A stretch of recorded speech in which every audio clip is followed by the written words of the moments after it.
438, then continue on to California 1. That's a Grand Mason.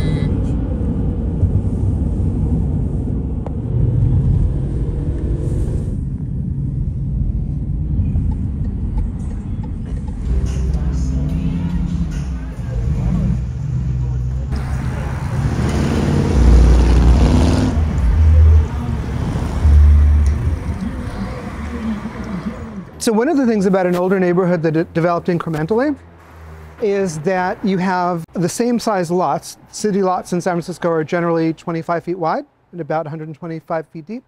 You might have somebody who has the money who built one giant house on that lot.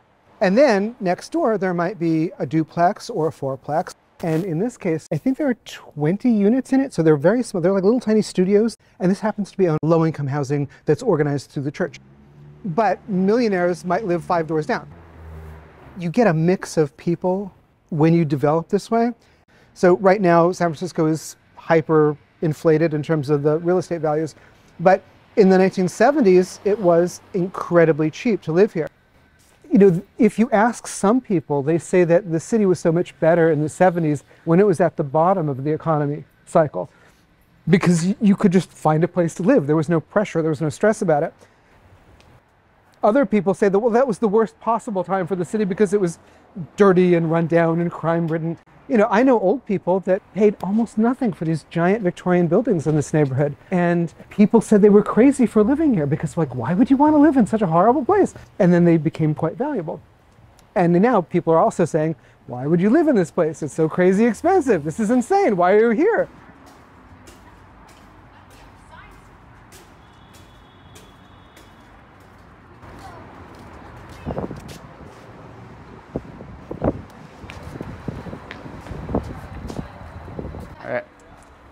This home 3 years ago was like a warehouse, probably like it is across the street.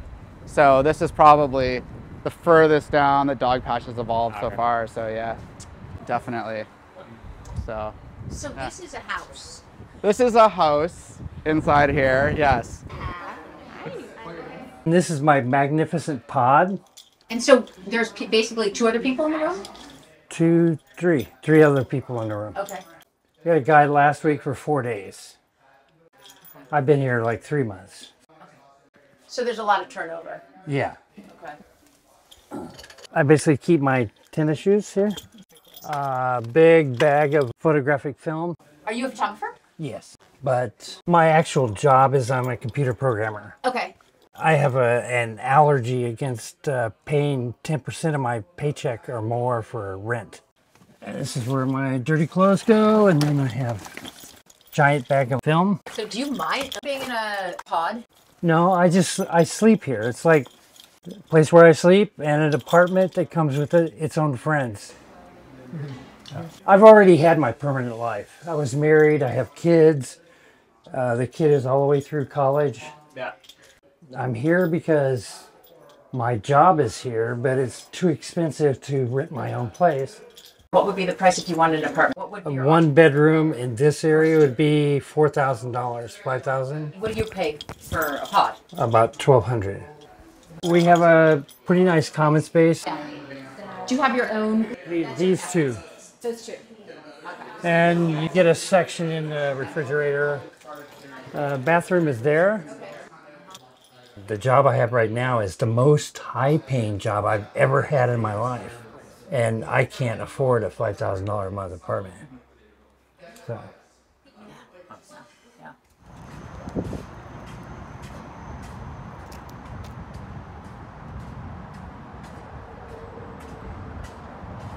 I get a lot of people that when I be like, oh, I'm living in an encampment. And they come and they like, well, hold on, I was waiting for a tent. Thanks to Home Depot. Really? For the things that they throw away, we were able to get. So it's not a coincidence you're next to Home Depot. Right. So you got all this out of the dump? All out the dumpster. My thing is everybody that's homeless is not on drugs. You know, it's a lot of us out here because of financial reasons. I came back from Arizona. Everything out here is sky high. If your rent is $2,500 a month, that's $7,500 just to get in the door. Then I have to turn around and come up with another $2,500 for the following month. That's $10,000 I just had to come up with in 2 months. It's impossible. It's impossible to live out here. Before the houses was built, this is how people lived. We just got to show them this is what we're really trying to do. You have a generator? What is that? I have a power box. So you have, Yes, I have electricity. how does that work? There's a lady that actually has a generator, and I just run my extension cord to her, and then I charge up the box. But I'm trying to get my own generator. I have a jump start generator, and then you could put, yeah, it's dead. That's why I want to see how it goes, red and green. You can hand crank it. It's just a lot of work. I mean, it's a workout. You'll get strong, but it's, you know, it's like, it's a lot of work. But yeah, it works. So you could hand crank that to get Enough juice to last for your phone. Because I'm just really doing my phones. You're able to, I mean, what do you use electricity for? Light? Lights and our phone. I work off my phone, and what I do is I go to my app and then go to the nearby jobs. This is the main one I do, Good Eggs. Whenever I want to, I can click on, like if I have my car today, I can click on and I can go to any one of these. Like I tell them, learn how to prioritize and spend your money on what you need. Like next month, I will be getting my portable toilet. Camping shower. How's it work? You just fill it up with the water. It's 5 gallons. Okay. You just put the hose back on once you fill it up. And then we just sit it in the sun. Let it sit for 3 hours and you'll have hot water. So a lot of camp stuff that translates to kind of off-grid. Yep. Yeah. You just got to know how to make it work. So what we do is we see the hose right here. Okay. We have it attached to the water. Okay. So you have water. Yes. Okay. We take this barrel, put the water in the barrel, heat it up on here, which is a stove. Gas stove then? Propane. Propane. Okay. And then this is our motor for the pump. And then shower. And if there's coverage, It's all the way up. and it's a shower tent. Yeah. So that's our community Yeah. shower. I tell people, like a lot of people I meet that just moved here. Why are you here? Oh, well, you know, I was coming for a better life. Do you not see all these homeless people out here trying to make it better for themselves? It is. Anywhere in the world at this point is Cheaper than the Bay Area. I lived in Fresno. 2 bedroom, 2 bathroom, $650 a month. Here, you're looking at about $3,000-4,000. And then a lot of the officials and everybody tell you, go sign up for Section 8, go sign up for housing. It's like a lot of us been on the list for over 10 years and there's nothing happening. Okay. And then Okay. shelters are Okay. full. So Okay. our next step is doing what we're doing. Most encampments, you see them shooting up dope. You see them smoking all over the place. You don't see none of that here. None of that, because that's not what our encampment is about. You know what I mean? We're all trying to live, have somewhere to call our own. Everybody, you know, that is homeless or transient is not just trying to live and have anything just look unappeasable. Even though we on the street, you can still make it your home. You know? But it had a big kid sign.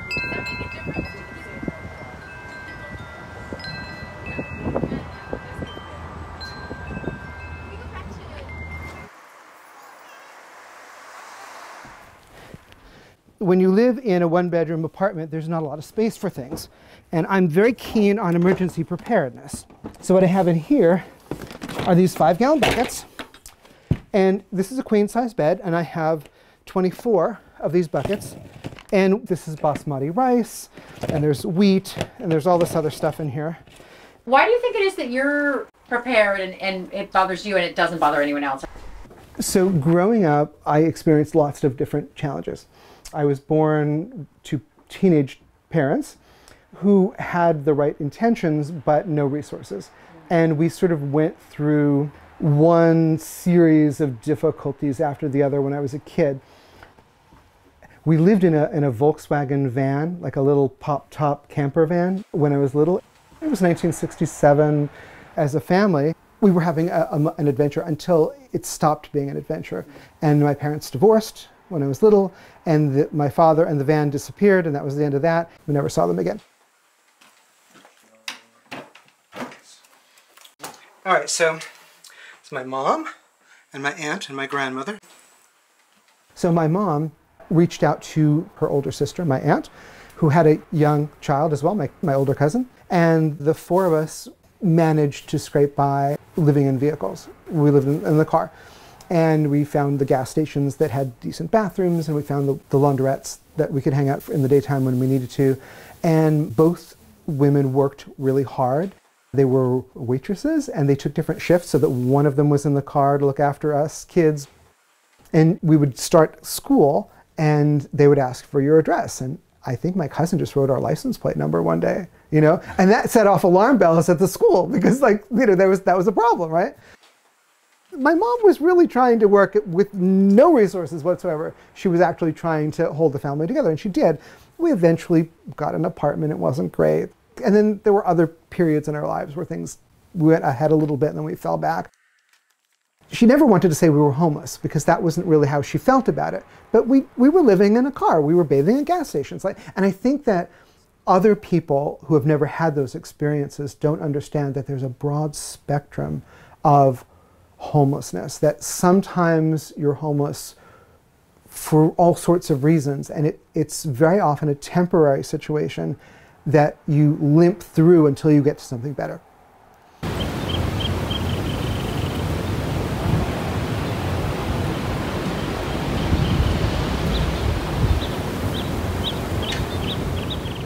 For 20 years I had a house in Nevada, and then I've been out here for 2 or 3 years. For a while I was stuck in this spot. My truck broke down and I had no money and I could not get out of town. There's no work here. It was but I was trapped in paradise. I don't know. I've never really looked for it was actually a beautiful thing because there's a couple of food banks and you can actually survive with no money in your pocket. Bolinas, it's a special town.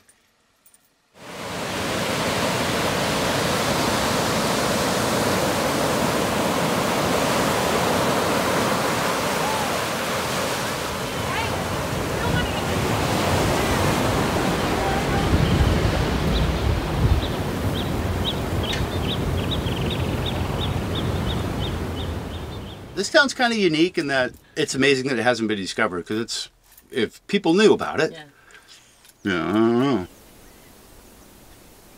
You're not supposed to tell people if you're ever on media, you don't mention where you are. Okay. That's how it's always been out here, actually, since like the 1920s, when they used to have a bunch of poets that were up here. And they were all writing stories about all the poets, and the poets were very popular, but they couldn't tell anybody where they were because they were all here. And if people found that out, they'd come here and ruin it.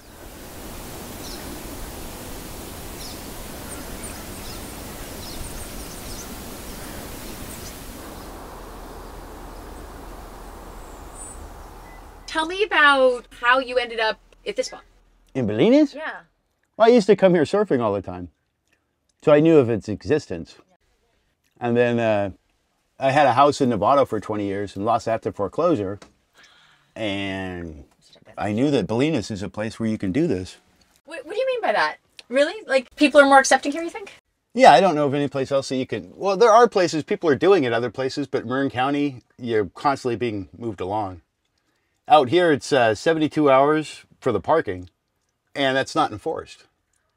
Okay. I mean, I move all the time. I just pull up, so I drive around all the time, but a lot of people don't. They just stay here until they get a yellow sticker. The sheriffs don't do anything until somebody calls to complain. And people do call and complain, but not very often because they know that it doesn't matter. The guy's just going to be one spot down.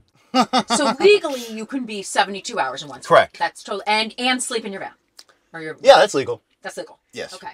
And anywhere else? Can you sleep in your van in somewhere like in San Francisco or in other places? Can you? I'm not sure. I think it's come down. I think the courts have all decided that it's completely legal to sleep in your vehicle. Because if you're homeless, what, you have to sleep under it? I mean, you have to go sleep on a park bench and leave your car alone? It doesn't make any sense. And some guy that was homeless, he was waiting for his girlfriend who worked at a pizza place, and he fell asleep in the car that he lives in. But he was waiting for her to get off work, so that where's the line? He was just waiting for her to get off work. It's a car, it's registered, it's in a legal space, so that's where everything got cloudy. And different cities have had this issue, and it is a problem for the cities because all the people are using the services. You don't know where their poop's going. So it's an issue.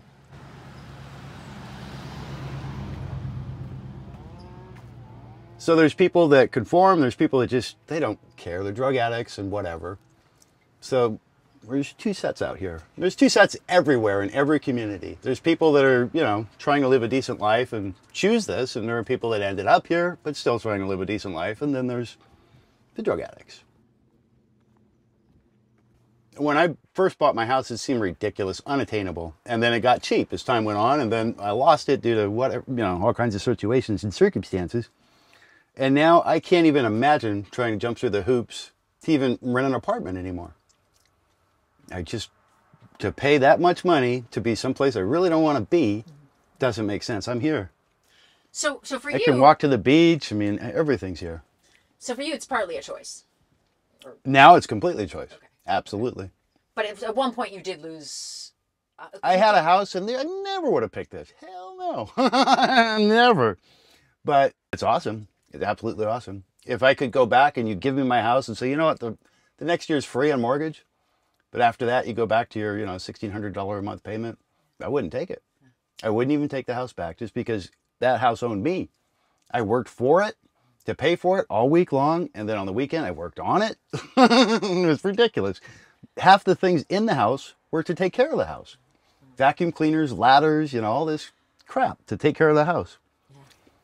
It's kind of strange. So then you bought an RV, or how did the I just got this one, $3,500 bucks. Wow. Okay. 35,000 miles. It's a 1992. It'll drive longer than I need it to. The body's going to fall off. But because of the water damage, I can fix that. It won't continue.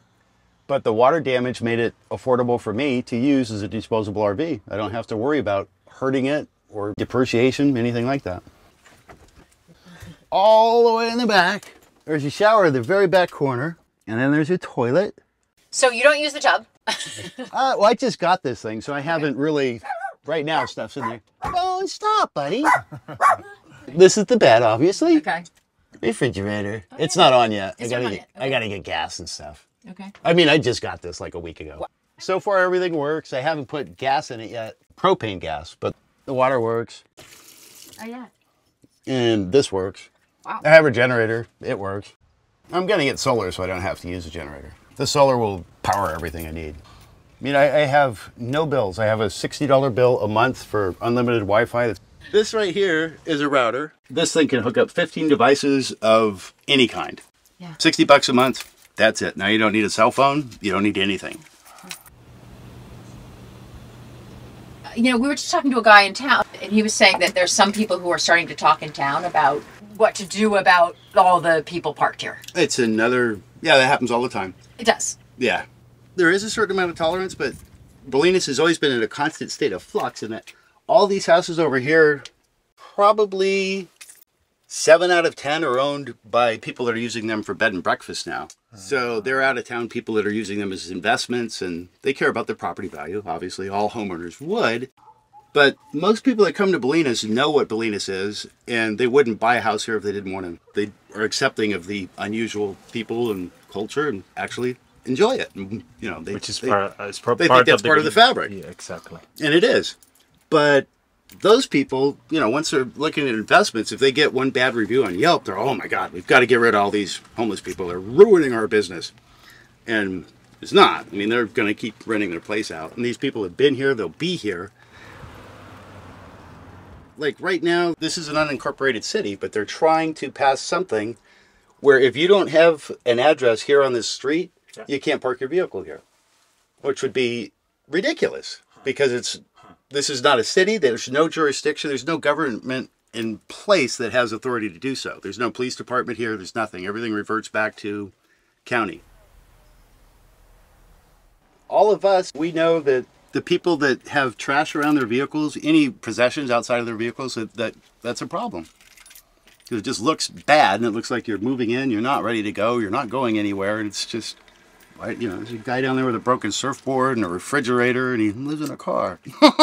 You're not gonna... People lose their minds out here. So you think that people should be a little more respectful of the common space? Yeah, but then again, a lot of the people that are here because there is something wrong with them, and there's no place for them to go. You know, it's not like you can't lock them up in the crazy bin because they don't belong there, so they're here. And what do you do with them? But that's what upsets these people. And then, you know, they don't really have compassion for the humans that have no place to go. There are some kind of hostile, crazy people, but what do you do? Yeah. Yeah. They still, you know, they don't belong in prison, they don't belong in a psych ward, so they're here with us. This town is just bizarre that it's left alone. Yeah. Every once in a while there's a flood of people that come through, then when that happens, then they start getting chased out, the sheriff starts running them out. But there's really nothing they can do as long as everybody parks legally and behaves.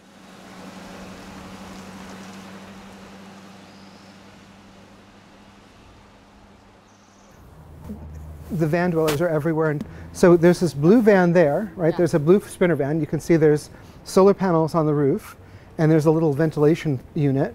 And you see these all over the city. And these are basically homes. There's all these different versions of home. Like if you ask the people who are living in that Sprinter van, they're not going to say they're homeless. They're like, no, this is my home. You know, I have a job, I work, this is where I live, because it's just insane to try to pay crazy rents here. And very often their jobs are mobile, so they might be in one place for a few weeks or a month and they'll be someplace else. I've seen families living in these, you know, you can see through the windows that they're making dinner and they're sitting down to the table and stuff. And this is basically what I did when I was a kid too. It's a structural problem. You can generally get a loan for a $50,000 or $60,000 new Sprinter van where you can't qualify for an apartment. So there's that weird, like, you know, what institutional finance mechanisms allow you to enter one thing but not another. Yeah. But then there's the people who are like, no, you're gonna spend $600 on some really sad old Winnebago that's held together with tape, and that limits where you can park it, right? And then when it fails, you have to pay to repair it, and you don't always have the money for that. So you have to park it in a place where it can stay for long periods of time as you're trying to get it to run again.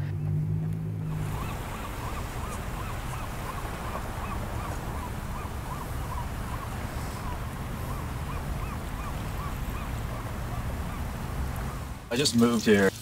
I've only been here about 3 weeks. Are you looking for work? Are you traveling? I'm looking for work, yeah. In what?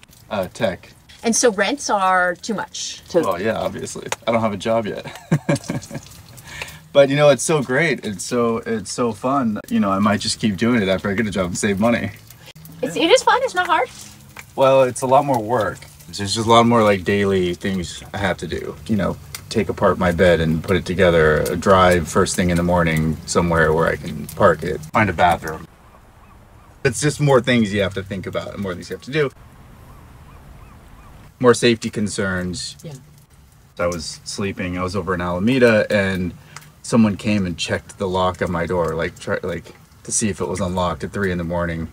It took me a while to get back to sleep from that one. So there's just this underlying, you know, kind of insecurity that comes with it. But where do you move from? Portland. Okay. And so you came knowing that the idea is that there's more work here. Bacon.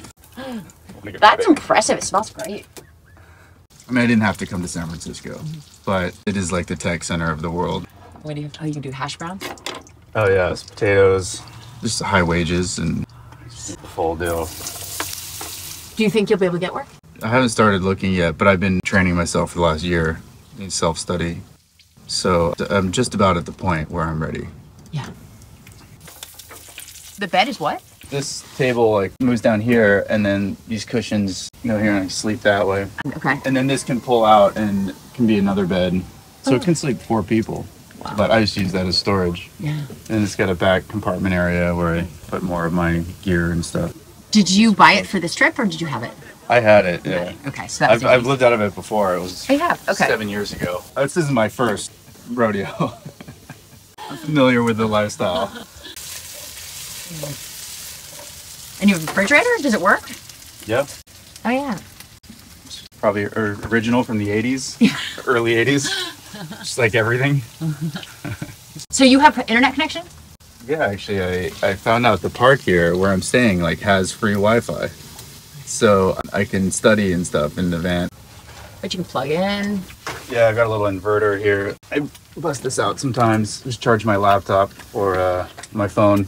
Got a little hose there for filling up the water tank. I have to like, go pirate water sometimes, like like bottle water key, so I can like pull up and steal water sometimes. No way, just off of like. Just like some faucet on the side of some building.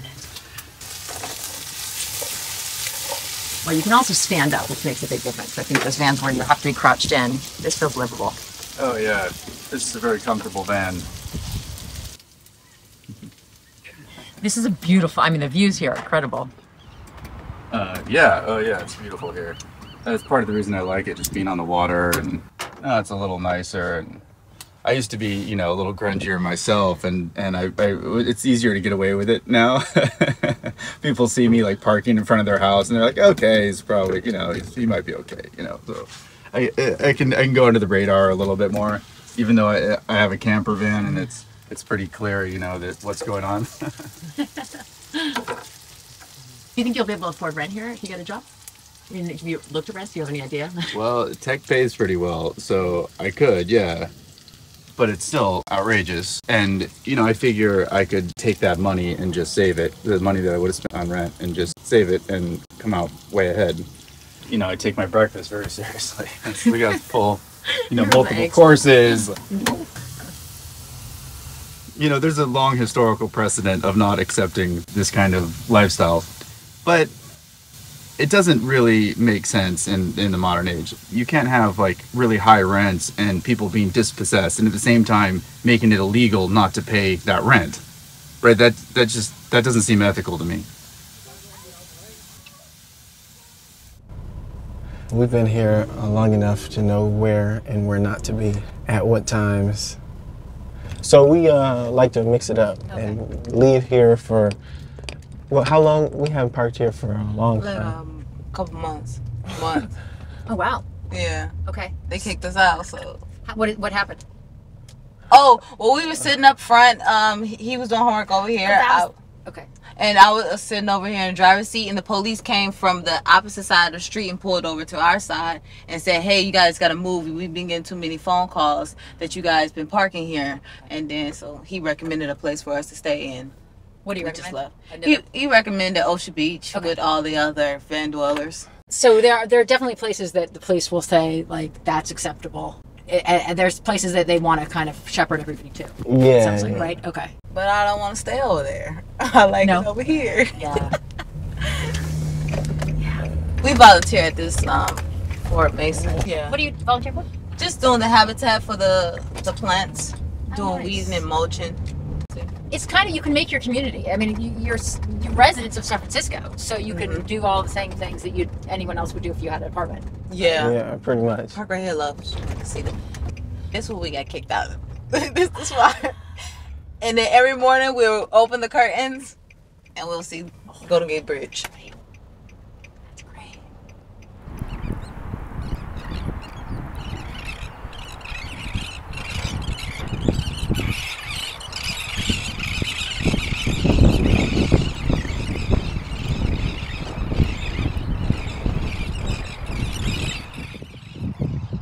I've been living in RVs for 17, 18 years. I refuse to pay rent, basically. Why? I refuse to make somebody else rich. And if I don't like the neighborhood, I just start and leave. How long have you been in San Francisco? 35 years. Have you noticed a change in numbers as far as people coming out living in their vans? Very much so. I would tell you that it's easily 80%. People that start living in RVs and vans and all that. Easy. And I mean, they're people, there's a guy who comes soon and he's an electrical engineer and a contractor, electrical contractor. You got doctors, they're doing it. Everything from all walks of life. People pay, what, $5-6 million to have this view?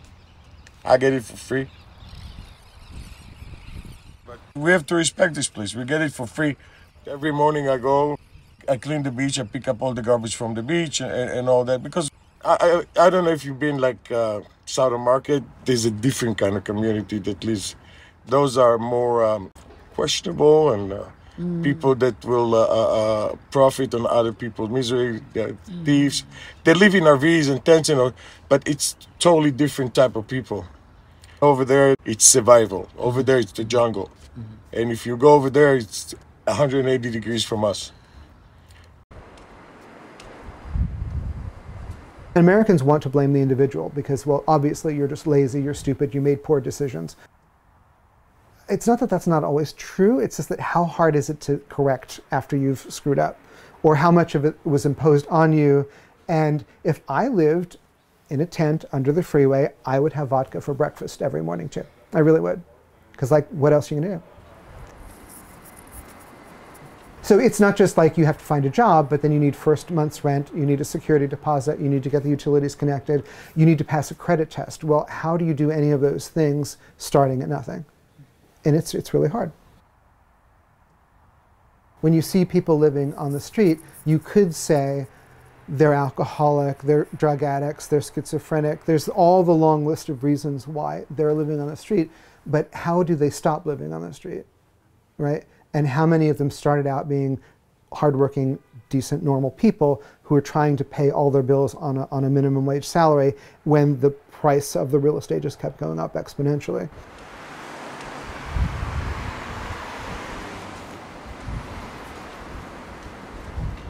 San Francisco used to have lots of naturally occurring market rate affordable housing. They were old apartment buildings that were run down in bad neighborhoods, and very often you could rent a room. You didn't get an apartment, you rented a room, and there was a shared bathroom down the hall, and there was no kitchen. You would go out into the city and you'd have your meals out at a canteen or something. And the city made a conscious decision decades ago to remove them, or to radically renovate them and to bring them up to a higher standard. Because the city said, let's have better quality people, more economic development, let's tear those down and build hotels and convention centers and pull in revenue, which is a reasonable thing for a city to want to do. At the same time, the cities were trying to improve their demographic and pull in businesses and tax revenue. Is that one fine? The suburbs were figuring out how to make sure that only people above a certain economic level were going to live there.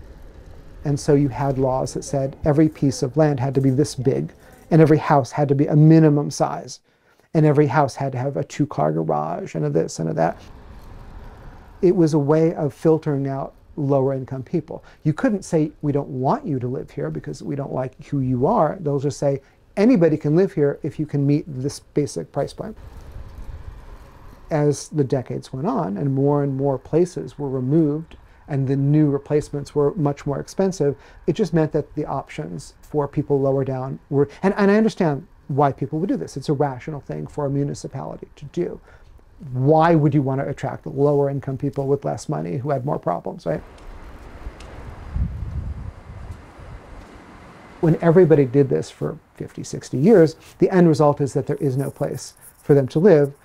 And while that was going on, we also had the mental health situation where there was a point in time when Americans had asylums. If you were really crazy, if you had a serious mental illness, there was a place that the government would keep you. And these were not good places. I'm not arguing that they were great. They were pretty bad most of the time. But there was a place that they were kept, they were housed, as bad as they were.